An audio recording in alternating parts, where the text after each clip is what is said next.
യോന എന്ന പ്രവാചകനെ ദൈവം നിനവയിലേക്ക് പോകാൻ നിയോഗം. യോന തന്റെ ബുദ്ധിയിൽ തർശീസിലേക്ക്. ഹല്ലേലൂയ. അവന്റെ യാത്ര സുഗമമായിരുന്നില്ല. Of course he was a prophet of God.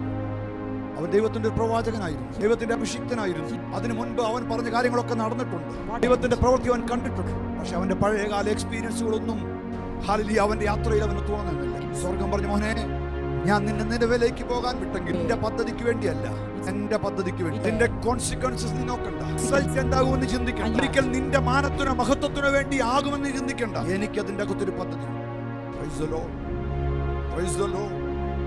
Of course നീ ഒരു ദൈവിക ശുശ്രൂഷകനായിരിക്കാം, ദൈവത്തിന് വേണ്ടി പ്രയോജനപ്പെടുന്ന വ്യക്തിയായി. ദൈവ നിയോഗത്തിന്റെ അകത്ത് നിൽക്കുന്നിടത്തോളം കാലം ദൈവത്തിന്റെ മഹത്വം നിന്റെ മേൽ വെളിപ്പെടാനിടയായി. ദൈവ നിയോഗത്തിന്റെ അകത്ത് നീ ചെയ്യുന്ന എല്ലാ കാര്യങ്ങളും സക്സസ് ആയി തീരും. ദൈവ നിയോഗത്തിന് ഓരോ കാര്യങ്ങളും ചെയ്യുമ്പോഴും നിന്റെ വിശ്വാസവും കോൺഫിഡൻസും ധൈര്യവും വർദ്ധിച്ചു വരാനിടയായി. കർത്താവിനോടുള്ള വിശ്വാസത്തിൽ ദൈവിക നിയോഗത്തിൽ ഓരോ കാര്യങ്ങളും ചെയ്യുമ്പോൾ ഇതുവരെ ചെയ്തിട്ടില്ലാത്ത കാര്യങ്ങൾ ധൈര്യത്തോടെ ചെയ്യാൻ സ്വർഗ്ഗം നിനക്ക് കൃപ തരും.